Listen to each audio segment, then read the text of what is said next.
మనతో పాటు Ashok academy director Ashok sir ఉన్నారు. మాట్లాడే ప్రయత్నం చేద్దాం. బీసీలకు సంబంధించి కూడా సార్ కూడా పోరాటం చేస్తూ ఉన్నారు. ఎందుకంటే కాంగ్రెస్ ప్రభుత్వం వచ్చిన తర్వాత చాలా హామీలు ఇచ్చింది. ఇటు 6 గ్యారెంటీలతో సహా ఏదైతే కామారెడ్డి డిక్లరేషన్ 42% బీసీలకి రిజర్వేషన్ కల్పిస్తామని చెప్పి మరి ఇప్పటి వరకు కూడా రిజర్వేషన్ అమలు కాకుండా ఓన్లీ పార్టీల వారికి ఇచ్చుకుంటూ పోతాం అన్నట్టు కూడా మొన్న మంత్రివర్గంలో మీటింగ్లో చెప్పడం జరిగింది. ఇదే అంశంపైన మాట్లాడే ప్రయత్నం చేద్దాం. సార్ ఎట్లా చూస్తారు బీసీలకు సంబంధించి రిజర్వేషన్ కల్పించడంలో ప్రభుత్వం ఫెయిల్ అయిపోతున్నదా ఏంటి? కాంగ్రెస్ గవర్నమెంట్ అంటేనే మోసం చేసే గవర్నమెంట్ అని అర్థమైపోయింది. ఎందుకంటే ఆర్భాటాలు చేశారు, అసెంబ్లీలో ఆమోదించారు, జీవోలు జారీ చేశారు, చివరికి కాడెత్తేసారు. కాడెత్తేస్తారని కూడా ముందే రేవంత్ రెడ్డి తెలుసు. ఎందుకంటే రేవంత్ రెడ్డి అంటేనే మోసం చేయడం. వాళ్ళ దేశంలో 30 మంది ముఖ్యమంత్రులు ఉంటే అందరికంటే పనికిమాలిన ముఖ్యమంత్రి ఎవరంటే రేవంత్ రెడ్డి. ఆయనతో ఏది కాదు. ఎందుకంటే అటు నిరుద్యోగులని మోసం చేసిండు, ఇటు బీసీ సమాజాన్ని మోసం చేస్తుండు. రాష్ట్రంలో రియల్ ఎస్టేట్ని ఆధారంగా చేసుకొని పరిపాలన చేసినట్టు ముఖ్యమంత్రి. బీసీలు పట్టడం లేదు, ఎవ్వరు కూడా పట్టడం లేదు ఈ ముఖ్యమంత్రికి. కాబట్టి ఈ ముఖ్యమంత్రికి సింహాసనం పైన కూర్చునే అర్హత లేదు. ఎందుకంటే ఎవరు ఇవ్వమన్నారు 42% రిజర్వేషన్ మీ కామారెడ్డి డిక్లరేషన్? మీరు 42% కామారెడ్డి డిక్లరేషన్ ప్రకటించుకొని అధికారంలోకి వచ్చి ఇవాళ మోసం చేస్తూ ఉన్నారు. ఇంకెన్ని రోజులు మోసం చేస్తారు? కాబట్టి మీకు ఎక్కువ రోజులు ఉండే సింహాసనం మీద ఉండే అర్హత ఈ ముఖ్యమంత్రి రేవంత్ రెడ్డి లేదు. ఇవాళ అసలైన ముద్దాయి ఎవరంటే రేవంత్ రెడ్డి. మరి రేపు పార్లమెంటు సమావేశాలు ఉన్నాయి. రేపు పార్లమెంటు సమావేశాలలో తెలంగాణ నుంచి ఎంపీలు ఉన్నారు. రేపు పార్లమెంట్లో ప్రైవేటు బిల్లు పెట్టండి మీకు దమ్ము ధైర్యం ఉంటే. అప్పుడు బీజేపీ యొక్క వైఖరి ఏందో తేలిపోద్ది కదా. ఆ బిల్లు వీగిపోతుందా, పక్కన పెడతారా, ఏందో అర్థమైపోద్ది కదా. తెలంగాణ బిల్లుకి సంబంధించి 1999లో మనకు ప్రైవేటు బిల్లు పెట్టారు పార్లమెంట్లో, వీగిపోయింది. అప్పుడు రాజీనామా చేయడం జరిగింది ఆల నరేంద్ర గారు. మీకు దమ్ము ధైర్యం ఉంటే తెలంగాణ సంబంధించిన ఎంపీలు రేపు పార్లమెంట్లో ప్రైవేటు బిల్లు పెట్టి రాజీనామా చేయండి. బీసీ బిల్లు మీద మీరే హామీ ఇచ్చారు కదా.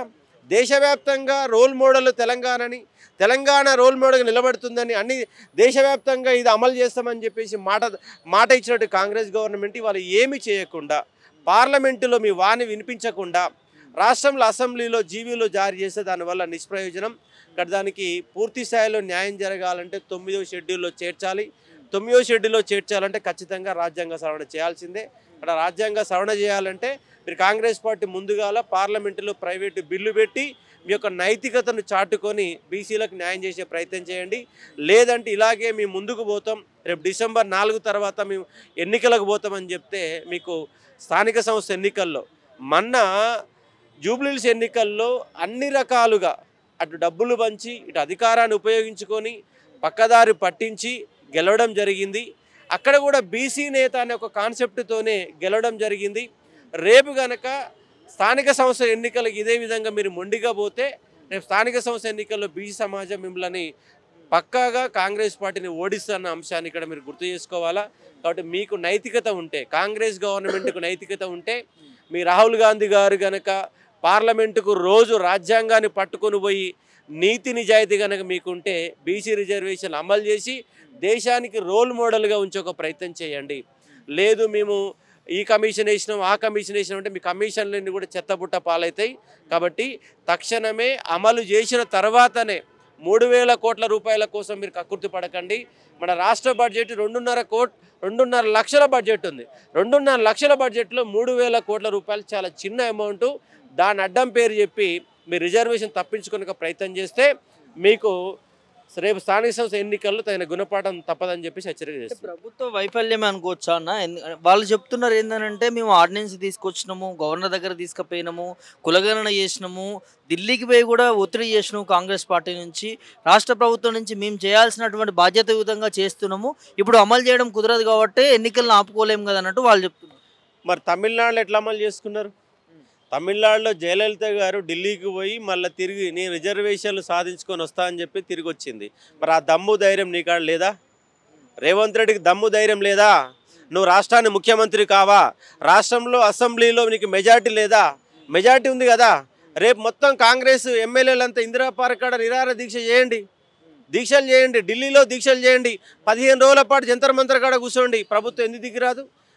రంగస్థలంలో బీజేపీని ముద్దాయిగా నిలబెట్టే ప్రయత్నం చేయండి. మీ ప్రయత్నం మీరు చేయకుండా ఏదో తూతూ మంత్రంగా ఇది నిలబడని తెలిసినా కూడా మీరు జీవోలు జారీ చేసే ప్రయత్నం చేస్తున్నారు. ఇది ముమ్మాటి కాంగ్రెస్ పార్టీ యొక్క వైఫల్యమే తప్ప వేరే వైఫల్యం కాదు. కాబట్టి మీరు నిజంగా దమ్ము ధైర్యం ఉంటే మీరు రంగస్థలంలో బీజేపీని నిలబెట్టే ప్రయత్నం చేయండి. అప్పుడు కానీ మీ మీద నమ్మకం వచ్చి మీకు ఓట్లు పడడానికి అవకాశం ఉంటుంది. మీరు ఏమి కూడా మొన్న ప్రభుత్వానికి చుక్క ఎదురైనటువంటి పరిస్థితులు కొంతమంది పిటిషన్లు కూడా రివర్స్ పిటిషన్లు కూడా వేశారు. దానివల్ల కూడా కొంచెం బీసీలకు సంబంధించి రిజర్వేషన్ విషయంలో దూరం అవుతున్నటువంటి పరిస్థితి. దాన్ని ఎట్లా?